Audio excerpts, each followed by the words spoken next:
All-Star game time. Heated pennant races in the major leagues are interrupted once again for baseball's annual mid-season classic.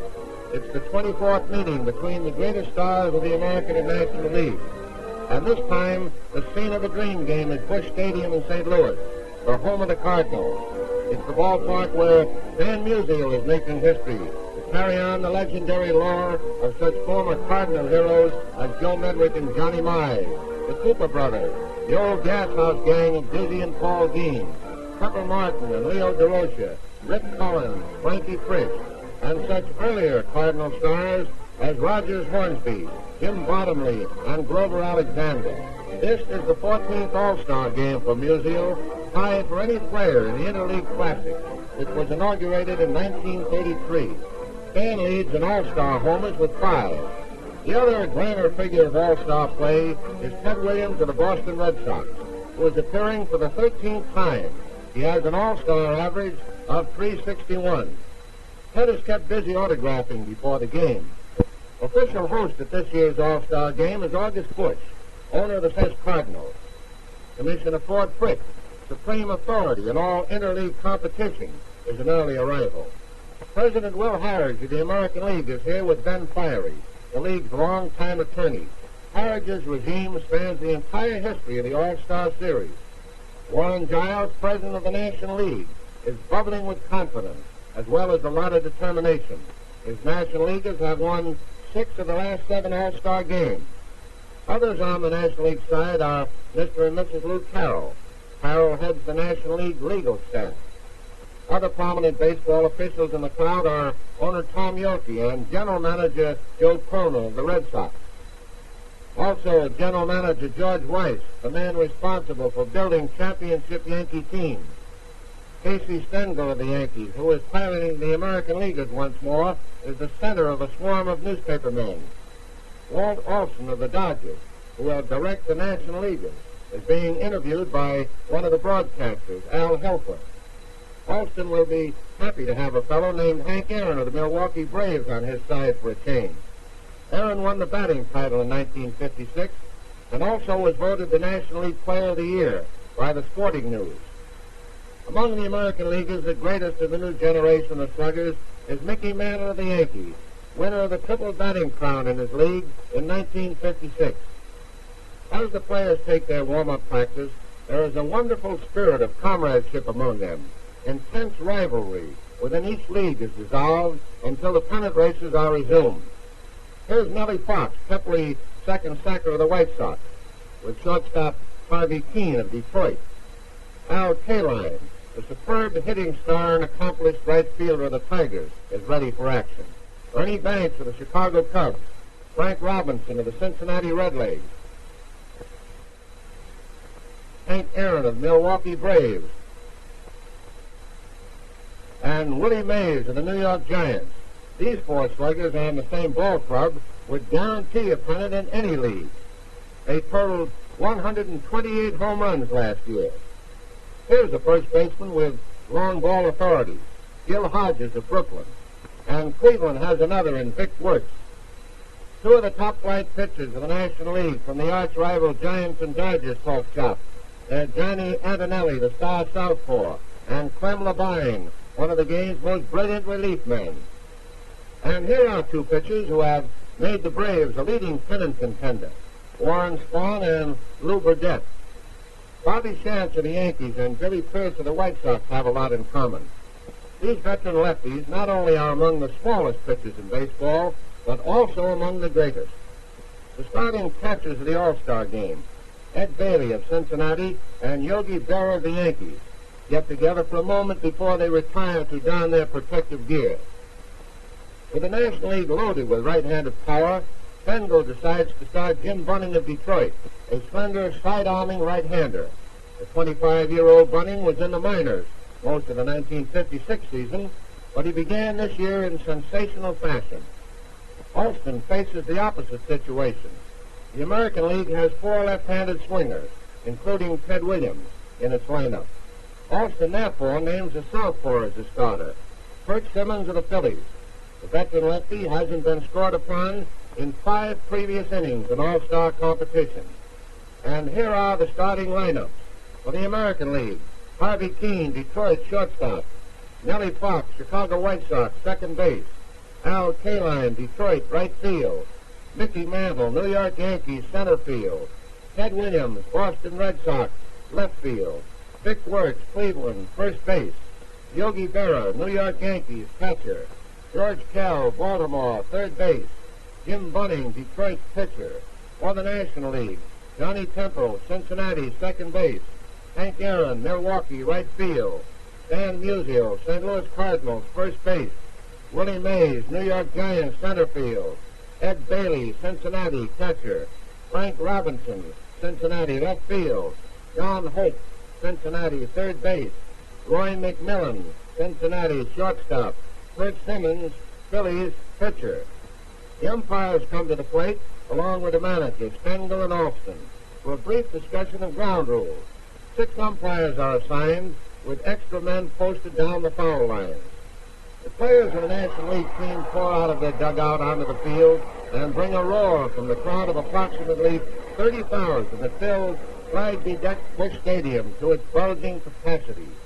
But the applause is soon hushed as the band begins the national anthem and the flag is raised in center field.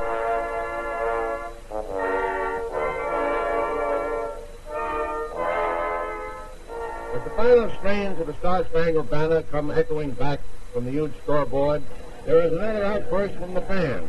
The air is crackling with the tension of expectancy. Simmons takes his preliminary warm-up throws from the mound, and the 1957 All-Star game is underway. Harvey Keene, the opening batter, flies out to Robinson.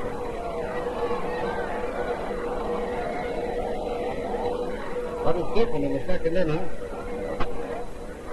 Mickey Mantle gets the first hit of the game by beating out a slow bouncer to Don Hope.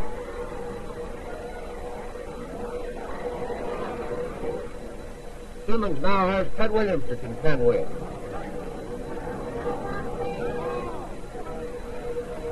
He walks him.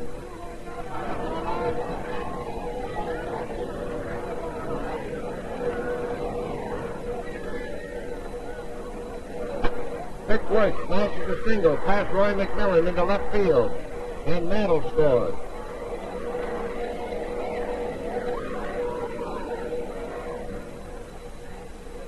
Yogi Berra walks to fill the bases.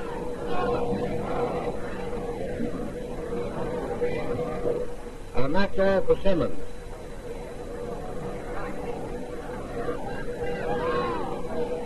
National League manager Walt Austin calls in Lou Burdett of the Milwaukee Braves.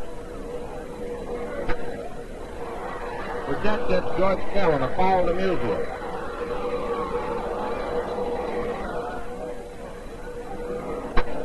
He appears to be out of trouble, but he also retires Bunning in a pop-up to McMillan.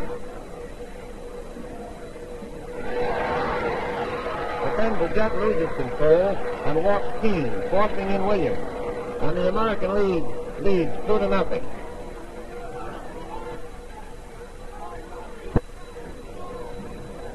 Jim Bunning, meanwhile, has been mowing the National Leaguers down in rapid-fire order.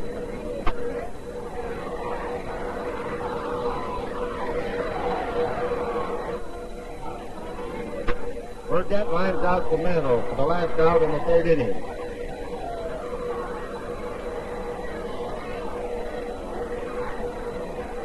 And that completes 3 sensational innings for the young Tiger pitcher in his All-Star debut. He hurled 3 perfect innings, not allowing a man to reach base. Billy Lowe's of the Baltimore Orioles follows Bunning to the mound in the 4th inning. Hank Aaron collects the first National League hit when he singles to Fox behind second base. Musial doubles off the right field screen, and the National League is threatening for the first time.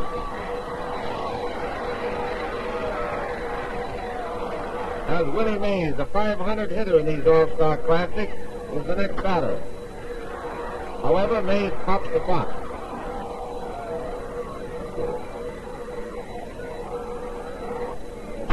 Then Bailey grounds out to Bill Skowron, and the rally is squelched.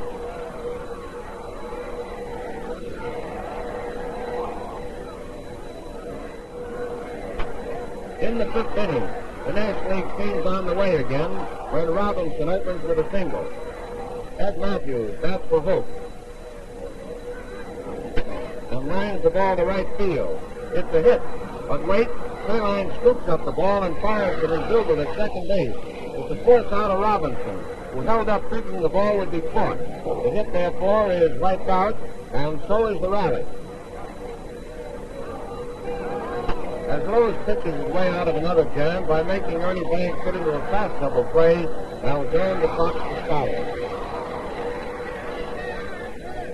Jack Sanford, the spectacular rookie fastballer of the Phillies, faces the American Leaguers in the sixth.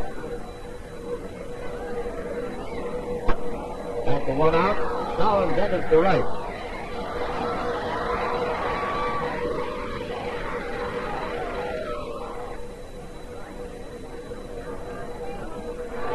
And he moves to third base on a wild pitch.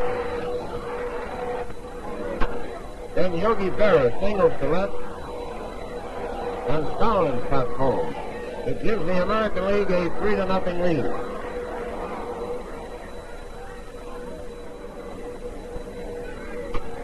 Kaline helps preserve that margin in the last half of the sixth when he makes a leaping catch off the bat of Shandy near the right field wall.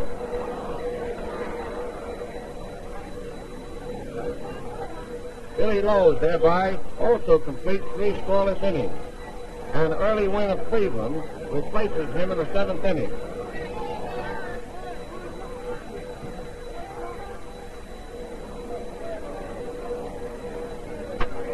After one out, Mays singles to left.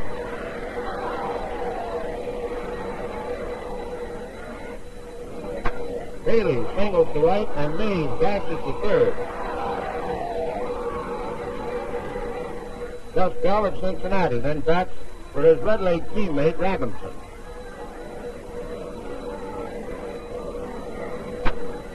He wallops a double that Williams finally retrieves in the left field corner, while Mays and Bailey race home. Casey Stengel strolls to the mound and decides on a pitching change. He wigwags for Billy Pierce, the brilliant Chicago White Sox southpaw.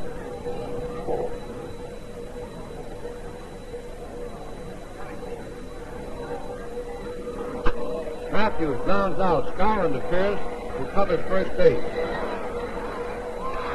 With a tying run now on third,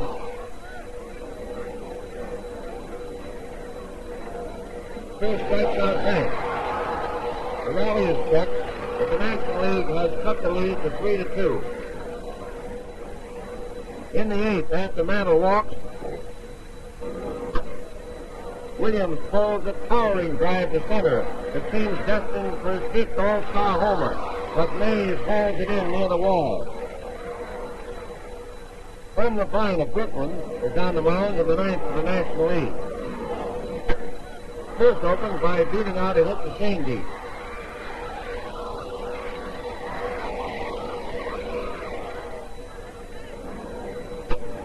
McDougal pushes a slow roller through the box, and Shandy fumbles this one just as he's about to flip the ball to second base, and both runners are safe. Fox then advances the runners with a sacrifice bunt, and misses by an eyelash of beating it out. Kaline follows with a single to center, scoring both Pierce and McDougal. Minnie Minoso, who had replaced Williams in the 8th, comes to the plate with 2 outs. He misses a terrific cut. But not the next time. He lashes the ball off the screen in right center for a double. And Kaline tallies. It extends the American League lead to 6-2. Apparently a safe margin, as Pierce has retired 5 straight batters. But Billy suddenly seems to have lost control. He walks Musial to launch the National League 9th.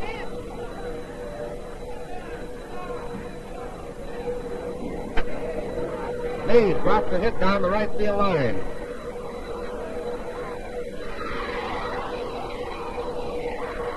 and it goes for a triple, scoring Musial.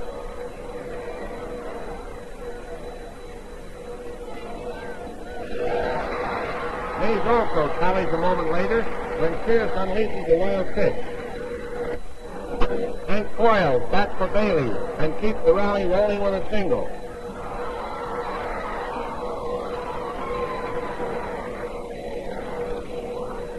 Pierce also walks Gus Bell, and now the two tying runs are on base. Stengel calls a halt and brings in the Cleveland lefty Don Morsey to face the powerful southpaw swinger Matthews.